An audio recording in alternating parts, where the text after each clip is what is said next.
At first, my first thought on this video was I should probably sit down and make some notes. And in fact, I've got my little notepad and this really nice pen that my son picked out for me.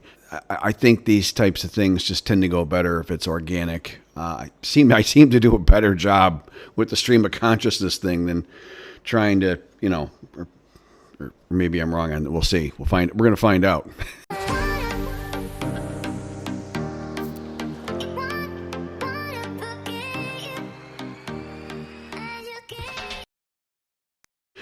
So, talking about expats and the expat situation here, and that word kind of triggers or upsets or offends some people.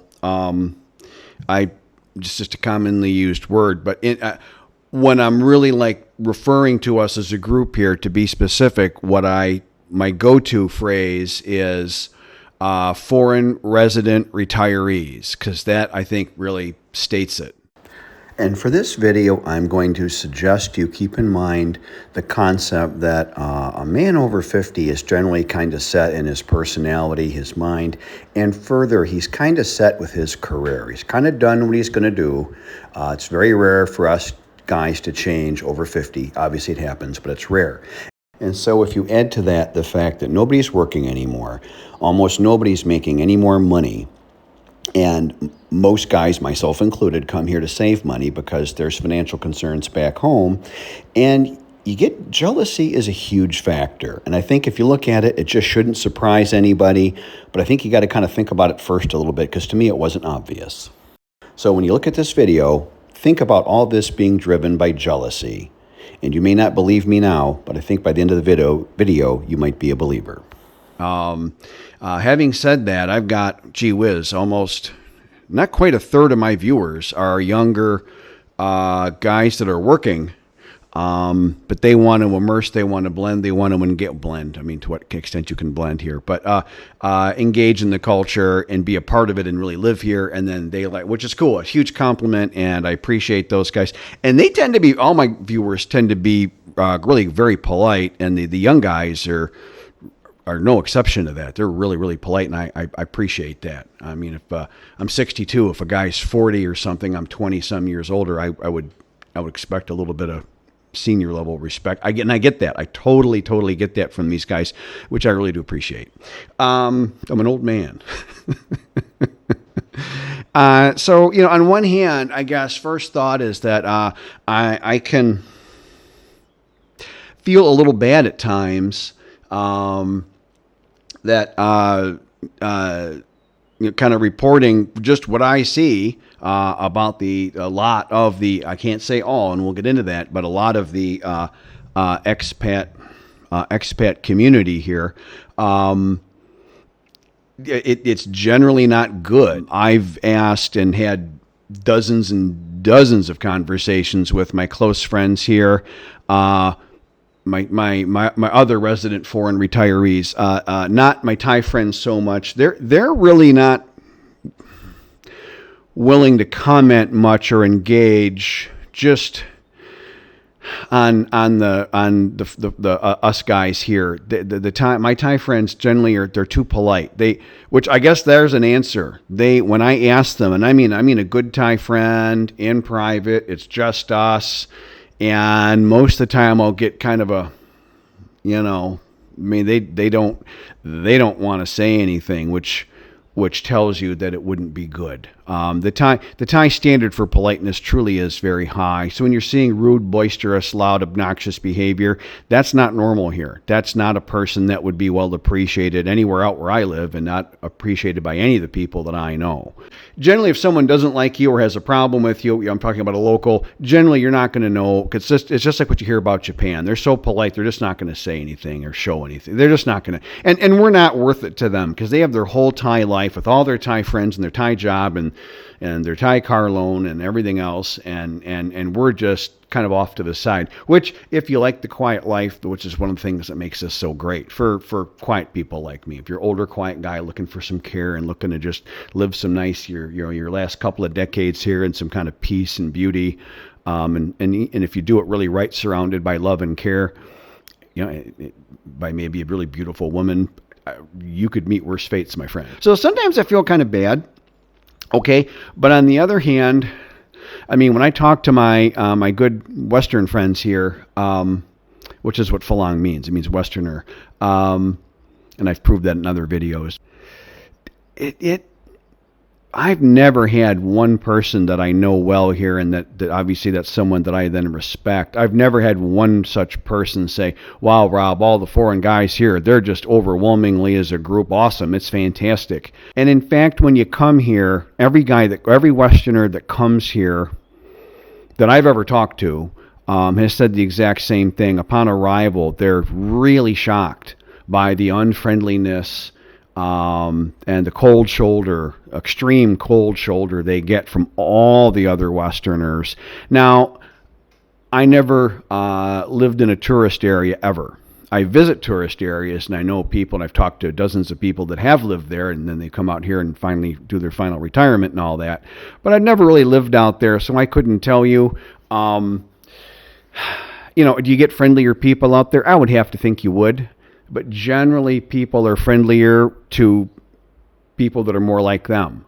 So if you're watching my channel, you're probably looking at a more immersive, Thai-oriented lifestyle of engaging with the food, at least a little bit of the language, and certainly as much of the custom and the standard of politeness and respect and reserve and quiet in public. If you really want to engage in and abide by all of that you can possibly do, that's a for sure, because that costs you nothing, and there's no sense running around just being the guy that, man, I saw another Westerner today, honey, and geez, he was one of those guys again. I hate those guys. You know, notice my friends and I all consider us ambassadors. That's how you can hate on somebody, can hate on that if they want, but we all have said on our own the same phrase one way or another. We consider ourselves ambassadors here. But then I will get the occasional real hateful comment. Oh my gosh, Rob, you're so mean. You're such a meanie with the Westerners here. You know, and it's not about hating on anybody, and nobody's bad really. Well, there are some bad people here, but I guess one factor would be this whole two worlds thing. Maybe that's where I'm stumbling a little bit. Like my friends and I, we all live this life here. You know, I'm looking out at my beautiful rice field view over my garden, which I love. I've got this big, wide gravel area, which, as we kept revising the landscape plan, the gravel area got bigger and bigger, and Fawn's parents really pushed, and they rarely push. Oh, here's a point. If a Thai person gives you some kind of feedback and emphasizes a point, asks you kind of a pointed question, or maybe even in the rare event, which is rare, but they repeat themselves about something, you really should pay attention to what they're saying, because it's rare for a Thai to throw their opinion out at another person. Not that it's unsavory here or anything. It's just not a thing that they do. Well, just a note on that. They generally don't share their opinion a whole lot. But so there's two worlds thing. So we all live, you know, me and my peeps, you might say, are all live this kind of life. And then you get the guys that live in the tourist area, or certainly if they're living in or near, you know, for convenience, a sex district or something. That's just a very different personality. I don't like the fakeness of it. And I'm not saying anybody there is fake, any one person is fake, but the existence is, and you don't have to live there to see this. You walk down any of the streets or walk in front of any of those the bar girl bars, as I guess I call them, and you know, those women aren't really there to sincerely love and care for you. It's just an afternoon of fun, and then hey, that's a whole other. I don't want to go down that rabbit hole. But it's just not for me and my friends. We just, you know, not that we're monks. I mean, we all have gorgeous wives. On one hand, I've got like a good-hearted happiness and sort of a light envy of a sort from my friends back at home and in the United States, back in Detroit. And on the other hand, there's guys here living a much crazier lifestyle. I'm kind of in the middle, and I'm in a happy middle, and I really like it. In fact, there's my gorgeous little fawn. Looks like she's cleaned the house a little this morning. Isn't that nice? I appreciate that. So she's asked me to wait to go to the city today. I've got to go for a regular thing at the hospital in Korat. And she goes, why don't you wait another hour or so and I'll go with you. And I said, okay, let's do that. And maybe we can get a little romantic coffee together somewhere. That'd be worse things could happen. But it's nice that she really cares for me. And I guess that's the authenticity part. I really like that she really actually cares for me. I really matter to her. And I've been very reluctant and very, very slow, years slow in acknowledging that to myself, because I just wanted to make sure I was in something real before I really begin to drop my guard. Hate to say that, but based on relationships back in the West, not naming any names, and based on the first couple of really not very nice, rather black-hearted, Jaidam is black-hearted, ladies that I've met when I first arrived here, most of which was due to me being a total idiot, which, we can do, and all that stuff. But, yeah, so, but I do want to say, but then there's the other world of the tourist stuff. Let me talk about that a little bit. So, I mean, you have... you get a lot more social opportunities. But again, people tend to only socialize with people that are like themselves. So if you're going to hang out at a bar, if you're a big drinker, and I went through a phase in my 40s where I was kind of a big drinker. I had a place on the lake, and something about living lakefront. You slowly start drinking more and more and more and everybody was the same way. Living on a lake, that's one reason I didn't build a house on a lake out here, is it does something to you. But anyway, but in the tourist areas, you mostly find big drinkers, which again, I've done that. I'm not saying that's necessarily terrible, just a different lifestyle. Yeah, I don't know. I mean, those guys, I think they are there because they tend to prefer more Western company. I think those are people that want, prefer, or need more people like them around themselves. I really don't. My friends out here don't. So some of that's, I think, a personality difference. It's more expensive living there too, and that's a consideration. It's a lot more expensive. I live in the rural rice fields on the outskirts of the city of Korat in the province of Korat, pronounced locally Kolat.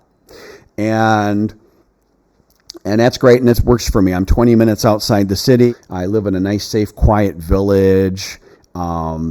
It's just an evening looking at the stars, sipping a bourbon, or a guy living in a tourist area probably would be really bored and feel lonely and isolated, for living like that. That wouldn't really fit them. And I can understand that. It's tons of it because it's such popular content. YouTube really doesn't like my content. What you're watching, I appreciate you. You're in the gross, tiny minority, my friend. The sex bar videos make all the money, and I never do those. I sure could, but I never do. Believe me, there's a couple here. I could have a whole channel on that. And boy, but I just don't. That would be very albeit of me to do that. Very exploitative. But hang on. Fawn, meban ma. Hope that. Well, I'll turn the volume down if that was loud in the mic. Yang. Gunja. But if you watch they have these in-bar people shooting video inside these bars with the girls dancing and the older expats and stuff. And you can watch some of that, and you want to, other than me telling you anything, really, watch that for yourselves, and you make a decision for yourself for what you think you see. I think I see something that I have no interest in, and it's not because I'm a prude. What I see is the girls laughing at the guys as they think they're having a good time, buying overpriced drinks, buying the non-alcoholic drinks that they think have alcohol for the girls, that the girls get a 50 baht tip on each drink. And they're going to bar fine out the girl, which means you pay a fee to the owner for his lost income to get the girl out of work for 1 or 2 or 3 days. And then you pay her a daily rate for her time. And if you don't buy her expensive shoes, handbags, and whatever the heck else she wants, she won't be maybe giving you the nicest time that you were thinking. And it's very, very, very, very expensive. I absolutely don't love you, my friend. I hate to burst anyone's bubble, but that is not love, and you're not going to get care. And every single person that I know that has married such a person, and I know about a handful, every single one is divorced and or miserable, or usually it's the and. It's divorced and miserable, and they end up losing a lot of money through that relationship. And the heartbreak is in most cases the worst case, but a couple of guys were gotten so bad their financial woes are greater than their heartache, when their heartache's significant. Well, Rob's saying those ladies are evil. No, I'm not. It is theoretically possible to find a good person anywhere. Just your odds are, what we call low in the statistical circles. There's so much video content on all that scene. Watch it. Just watch it, and you can decide for yourself what you think. Maybe I'm wrong. Maybe that's an awesome situation, or it's what somebody prefers, which is no skin off of my nose. I really don't care what somebody else prefers. I really don't care. That's why I live isolated on my property, and I'm happy. Anybody else can do whatever they want. It isn't coming here. Don't care. I'll be sipping my whiskey in the evening, chatting with my boy, and I will be, let me check, unaffected. My pension still shows up every month. It doesn't hurt me one bit. So, now here, the guys that live here that I know of, some of these people I have known. I've known a couple of guys that were deep into scams, it's more like a scam than a gold digger. I think when a gold digger is just asking for stuff all the time, I don't think a gold digger is hitting on your friend to sleep with him, and then has a Thai husband. That's a scammer. That's really, you've crossed over to what I would call a scam if either of those are true. So I know guys that are getting got, as I say it, here. Some still ongoing, is what it is. People make their choices. I'm not the world police. My friends and I that live out here, the sane, sober, rational guys that we run into, it's really few. We all feel lucky that we found each other, and we can hold like a normal. To me, here's a standard: if a guy can't hold a conversation, then their brain's kind of fried. And I don't know or care what they fried it on. By the time I meet people, they're 50 to 70 years old already. They lived their life. They've made their choices. If they fried their brain on whatever it is, the ketamine or whatever they were doing, I'm not really curious about that. All I know is I'm moving on, because they're no fun to talk to. It's just a big brain drain for me to repeat myself 2 or 3 times, or you ask them a question, and you think I'm making this up, but it's really common. You meet a Westerner and you talk a little bit, and they really can't hold a conversation. And then you meet a guy, and he's like talking like a normal person, and my first reaction is shock, like, oh my gosh. So that's what I get out here. Now, I have to say, I was just in, and I'll put it on the screen, I don't remember. It was a small beach community, a little more off the beaten path. And I say that because I've got a couple of friends that travel a lot here. Neither of them were at this exact community. But I'll ask Fawn, I'll put it on the screen. And it was near Pattaya and near Jomtien Beach, obviously, and all that. And but I got to say, the Westerners there were almost all dressed really nice. Nobody was crazy or loud or obnoxious. I didn't talk to anybody because I was busy. I was with Fawn, and when I was one-on-one with Fawn, we were having a romantic date. So that isn't, hey, buddy, where are you from? That isn't the time to be doing that. And then the other times, we'd rented a house with a pool, and I did some morning walks and stuff. And I'm an early morning guy, and Fawn's dad is, and we shared that in our friendship. And we took a couple morning walks on the beach. The boys went with us on we had a bunch of kids with us, 4 kids total. One was a teenager. I was trying to kind of mentor, show him and tell him a couple of things. He listened about 10%, typical teenager. That's on him. He's not my kid, not my problem. I showed a couple of things and made a few points. Warned him, his mom is a friend of mine, warned him to be careful with her because she'll call me over, and he can, I'll show him how to behave if he can't. And he got the message. So I do that. Part of the Rob security plan that feels good that I can still offer that, and it feels good to help people. But Thai male children are real rough. If you're dating a lady and she's got male kids, you want to double and triple and quadruple check that situation first. in a recent video, I talked about that a little bit. I put it on the screen, I believe. I know two men who were beaten severely to where they will never recover from their Thai sons-in-law. Anyway, so yeah, that. But I was there, and that was actually pretty nice. And then I went to a mostly Thai beach, and there were a few foreigners there. Nobody caused any problems or anything there either, I have to say, really. That was cool. It wasn't like any of the crazy stuff that you see.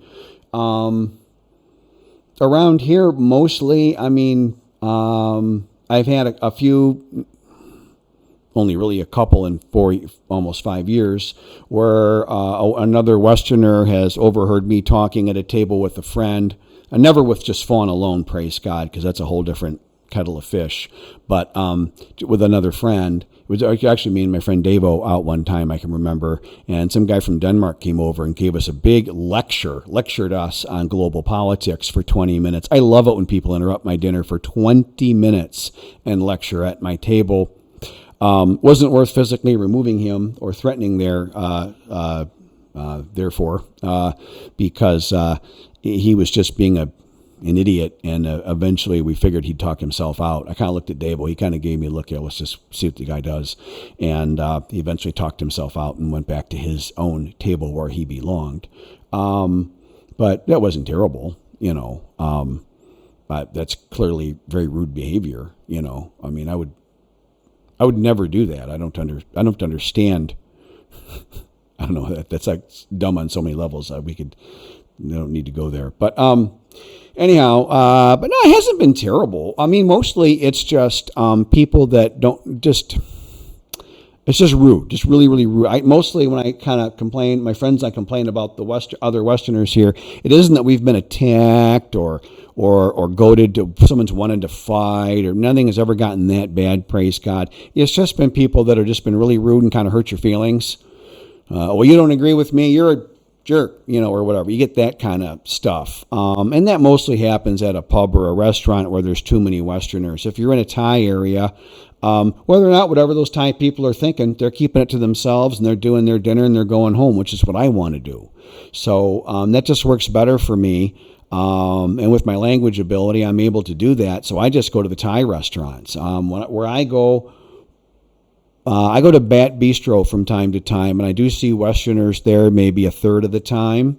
I go to the Monkey Bar for lunch, not at night because it's too loud for me. I've got hearing damage from my first plastics company. We ran some machinery that was obnoxiously loud, and I was in my early 30s, and why wear hearing protection, why wear goggles? I just, it's lucky I can still see or hear anything.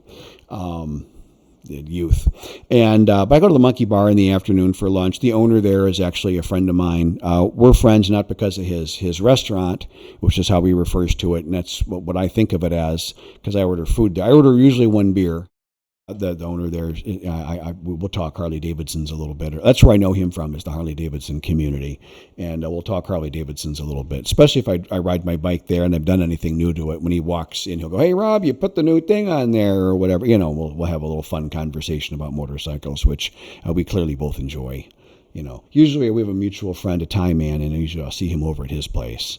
That's tough, though, because with my Thai friend, I speak Thai mostly, even though he does speak some English. But then, Stuart is the owner of the Monkey Bar. He's a public figure. I'm not outing him. He speaks a little bit of Thai, but mostly English. And so I do both. But that's good exercise for my fat old brain. I don't know, expats. So, to kind of maybe come to some kind of conclusion here, I don't have a problem with anybody, and none of my friends do either. We just prefer the quiet life, and that goes out here. Some guys come here for the quiet life like us, but I think it's a minority out, and by out here I mean in the Isan Region where I live and I've traveled a lot. I think it's a small number of guys that come out here that could go somewhere else, that could socialize if we wanted to. We can carry a conversation. We can behave in public. We just choose a quieter life. I think a lot of guys that come out here to retire are clearly to sit and drink themselves to death. It really appears like some kind of slow suicide. And I mean, I run into guys all the time, and they've lived here 10, 20 years. They don't speak a lick of Thai, which is their choice. And the looks of their situation don't look good at all, but that's who, maybe I'm wrong. What do I know? But I sure as heck wouldn't trade with them. I'll tell you that. So my friends and I think we're kind of a minority out here. But then you also go to like the big tourist areas, and that's a different personality type. That's a guy that really wants to party and stuff. And that's just different. And that just, for many reasons, just doesn't appeal to me or any of my friends. I mean, we go to Pattaya, but we'll sit at a beach and we'll go to, there are nice restaurants there. There are really nice restaurants there. We'll go to a nice restaurant, or a lot of us prefer to go to Bangkok because there's even nicer restaurants in Bangkok. There's a couple of real favorites. They're killer food, great service, beautiful views. I mean, really a nice dinner. I'll be doing that again. And then Pak Chong. In fact, I'm in a couple of weeks, I think, I'm meeting my buddy Davo, and Fawn and I and his wife and Fawn. That's how I met Davo, was through Fawn and his wife. Back when Fawn and I were just friends, she introduced me to Davo to kind of cue me in on some of the Thai culture, and Davo's got a good handle on it. He's one of those guys. Everybody likes him, and he knows a ton about how things work around here. When I want to add something about the little more dangerous, little crazier side of life out here, I can ask Davo. He doesn't participate in any of that, but he's just one of those guys that wherever he goes, people just start talking to him, and he's a very approachable, friendly, nice person, and he's just got that kind of personality, kind of like my friend Johnny, and he learns all these things about how the loan business works and stuff, and it's interesting. But that, I think that's kind of how it works, and then I think a lot of guys come here. I think a lot of it is Westerners coming here. They're feeling, very noijide, very neglected from their Western relationships. And I think they go a little crazy. I did with the dating and stuff and that too. I didn't go crazy with alcohol, or certainly I never did any drugs or anything. But if a guy's more open to that kind of lifestyle, then they kind of go crazy with the girls, maybe some drugs and a lot of alcohol. And then maybe they're having a great time. I couldn't tell you. But then that's just a very different person than to me and my friends, I think that's kind of where there's this whole two worlds thing. And then so for us, when we go to a tourist area, or we go to a near a sex district or something, and we see a lot of those guys, and they maybe are partly inebriated, maybe they're a little loud and partying and having a good time, and that's fine. But then we're probably not going to walk over there and go, hey guys, how's it going? What you doing? We're probably not going to do that. So, on top of that, I would say there is just some sort of crazy unfriendliness here. This was one of my biggest surprises upon arrival, because I get a much friendlier response from the Thai people. Much, much friendlier response than from another Westerner. That has been a surprise, and that sort of is the overlaying layer on top of this whole thing. So I don't know where that comes from or why that is. I can only imagine a person with that kind of personality. That's probably not really a good thing. I mean, some of those guys are just afraid of all the other Westerners they've bumped into, and they're just sick of it. But that just sort of also proves the point. So that's how I see the whole thing. When you come here, you just got to beat you. I mean, the bottom line is the lesson from this, I try to put a lesson in every video of something I've learned, is I'm really, really careful who I hang out with. To have more than a 1 minute on the street, hey, have a good day, guy, I just met, conversation, I'm thinking about it and calculating, do I really want to, spend some time chatting with this person, or do I just need to end this and move on? Like, I am real careful who I let into my life. And some of that comes from back home. I had to make I was obviously not careful enough in who I had allowed into my life before coming here. Part of the reason I came here. And I never want to make that mistake again. I'll never make that mistake again. I'm just very, very careful. And the happier I've gotten with myself, the less other company I need to kind of prop myself up, if that makes any sense. I think maybe I'm working my way on Maslow's hierarchy and I don't know it, but that's definitely true. That's absolutely true. That's it. hope that's a good, fair, and balanced assessment of kind of how the expat community sort of works here a little bit and what you can expect. My whole channel is based on helping guys that are planning on coming here or just new here, and then helping them navigate a little bit so they don't go through some of the agony that I did. There you go. Take care. Appreciate all of you. Thank you. Just a short slideshow this week. Here's a nice photo of Fawn in her uniform. She's rightfully very proud of herself. Here's the casual shot shopping. We bought Fawn a new suitcase. Here's an old sailing photo that I took. I used to do this every Wednesday night in the summers. It was a lot of fun. I miss those guys. Beautiful picture of Fawn. I just love this picture. And here's a kind of a sunset that I see every night from my front yard. This is Rob. Video's over. I'm closing my gate. But if you've been liking or subscribing, or and praise God if you've been a member of the channel, I really appreciate you. I appreciate everyone that watches. You have a great day.